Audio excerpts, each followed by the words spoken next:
Apakah tujuan Muhammadiyah? Ya. Siapa tahu?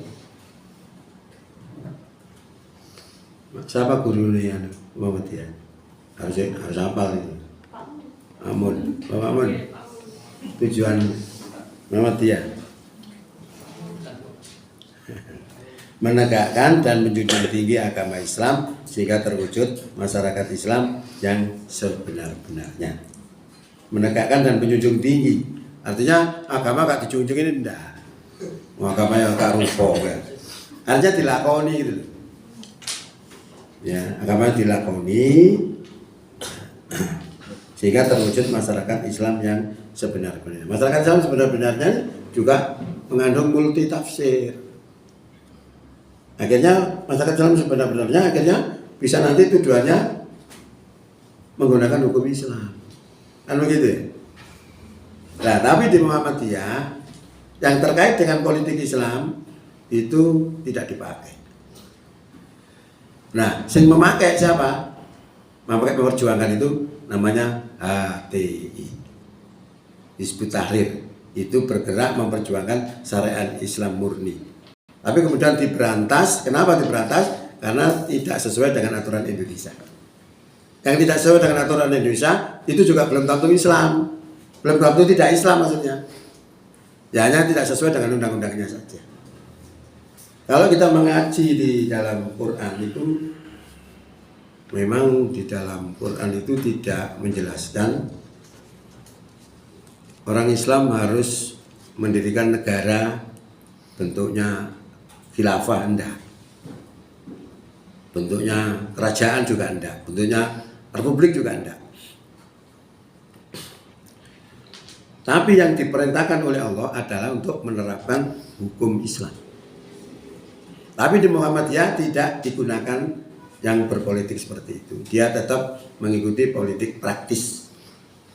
Maka tujuan-tujuan yang mengatakan bahwa terkandung multi tafsir itu sebenarnya sudah jelas bahwa Muhammadiyah tidak berpolitik.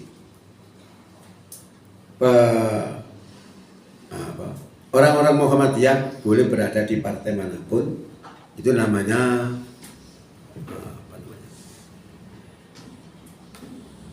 tapi kembalinya kepada Muhammadiyah juga. Ya, boleh di partai manapun, tapi tetap ideologinya Muhammadiyah. Maka Muhammadiyah tidak pernah mengklaim harus nyoblos partai ini, tidak pernah. Karena memang begitu. Maka kalau sudah seperti itu, maka sebenarnya pemerintah tidak usah khawatir. Khawatir mendudukan negara Islam, enggak.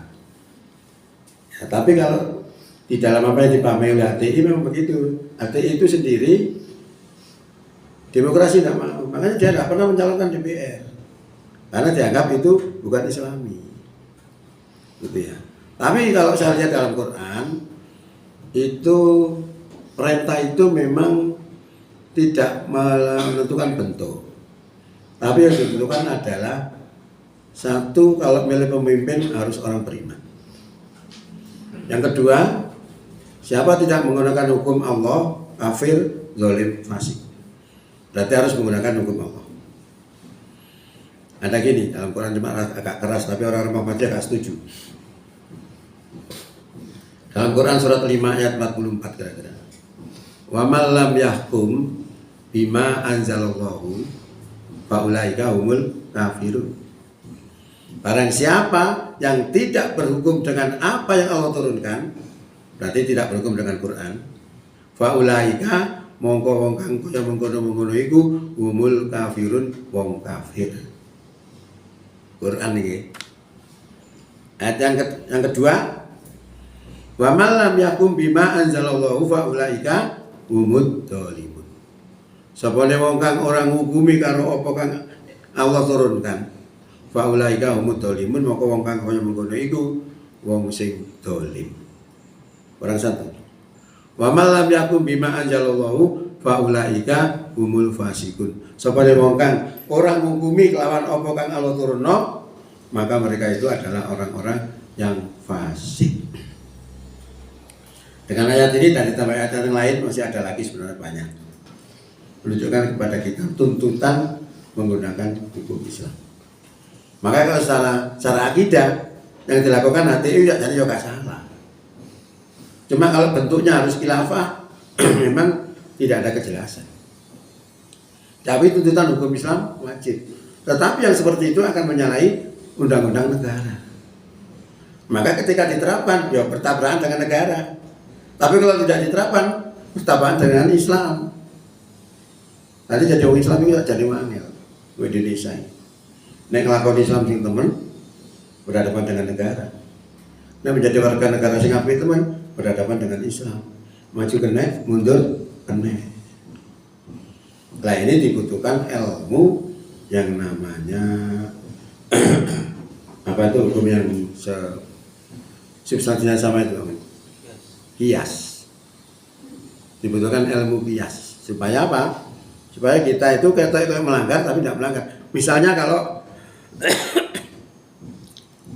tuntutan hukum Islam itu tidak bisa diterapkan, itu berarti bukan kita tidak menerapkan. Karena kita berada dalam posisi yang sulit. Itu sama dengan orang yang makan barang larangan tapi dalam kondisi terpaksa. Qurannya begini. Innama karrama alaikumul maitata waddama walahmal khinjiri wa ma uhilla bihi li ghairillah. Sesungguhnya Allah telah mengharamkan pada kamu itu bangkai, darah, daging babi dan binatang yang disembelih dengan menyebut nama selain Allah. Itu haram. Sing sopane mangan dosa. Tapi Allah memberikan toleransi. Famanit turra ghairu baghin, barang siapa terpaksa memakannya padahal dia tidak menghendaki, wala adin, dan dalam memakannya tidak melampaui batas, kata Allah, fala isma alaihi, maka tidak ada dosa atasnya. Berarti melanggar tadi tidak apa-apa kalau kondisinya terpaksa. Nah sama dengan kita ini. Kita ini terpaksa kalau panjangan penerapan hukum Islam, panjangan bisa dicekel dihukum, dianggap merubah undang-undang. Itu pasti. Nah bagaimana cara merubahnya? Ya merubah dari undang-undang di DPR sana. Maka salah satu dulu saya kepingin mencalonkan itu begitu, kepingin merubah. Nah ini memang lama. Ya. Sementara orang-orang kita itu pahamnya cuma 5. Zakat, sholat, zakat, puasa, haji. Selain itu dianggap tidak Islam. Maka pemilu juga dianggap tidak Islam. Padahal pemilu itu sudah dijelaskan di situ yang harus dipilih partai mana, tidak ada partai. Yang disebutkan adalah pribadinya orang yang beriman.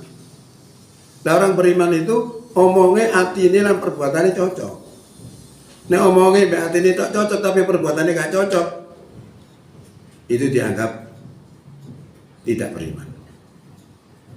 Maka Allah katakan dalam firman-Nya kan begini. Wa minan nasi mayyaqulu amana billahi wa bil yaumil akhir wa ma hum bimumin. Di antara manusia ada yang mengatakan kami beriman kepada Allah dan beriman kepada hari kiamat, padahal mereka tidak beriman, kata Allah. Kenapa? Hanya 2 saja. Percaya pada Allah dan pada hari kiamat, tapi tidak melakukan apa-apa.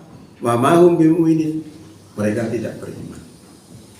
Ya, jadi kalau kita milih itu begitu masuk kategori itu ajaran Islam.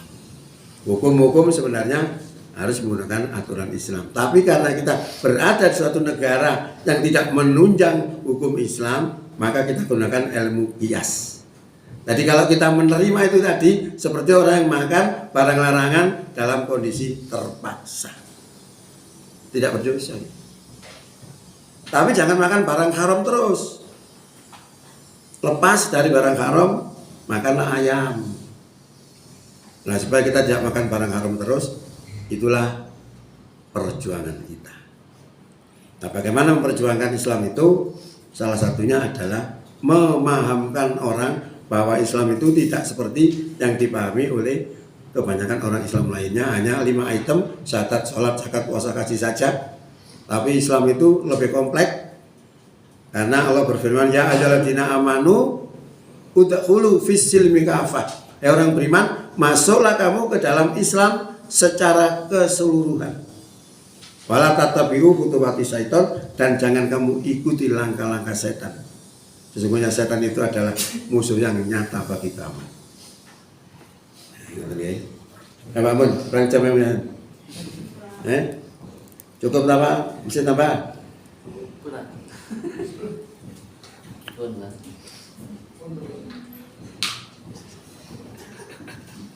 Jam setengah Pak. Jam 8 lah Mas. Iya ta. Ya wis. Kel nggih. Pemane aku yang boro aku sewer ini. Nggih, Mun. Jadi ajane yo. Kita apa. Jadi itu yang kami sampaikan dalam rangka evaluasi diri kita. Itu banyak hal yang harus dievaluasi, salah satunya yang menyangkut hal-hal yang berkaitan dengan kehidupan kita, pandangan kita, aktivitas kita, dan sebagainya. Kalau dievaluasi banyak sekali ya. Ini hanya pilihan-pilihan aja supaya pas dengan pertanyaan-pertanyaan tadi, dan kita juga bisa menjawab. Nah, ini akan menambahkan ilmu kita tentang Islam. Tapi pemahaman Islam itu penting. Orang melakukan keagamaan disebabkan karena pahamnya. Kalau mereka pahamnya bahwa sholat tidak wajib, ya dia tidak akan melakukan sholat. Maka paham itu penting. Kalau Rasulullah memulai perjuangan itu dari apa? Iqra. Kalau kita beda. Iqra itu memperkenalkan Tuhan. Kalau kita beda, orang sudah kenal Tuhan semua.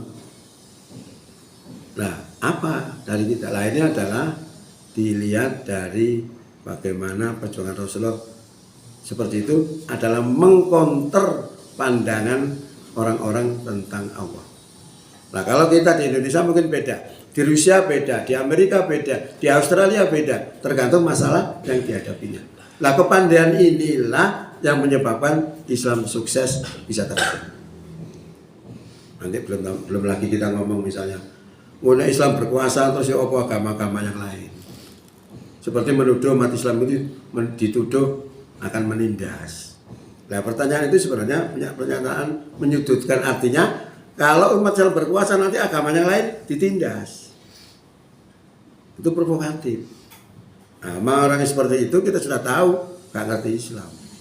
Karena Islam itu la ikraha fiddin, tidak ada paksaan dalam agama. Benar-benar nggih. Mawakil aku jadi. Mudah-mudahan manfaat. Ila taufiq wal hidayah. Assalamualaikum warahmatullahi wabarakatuh.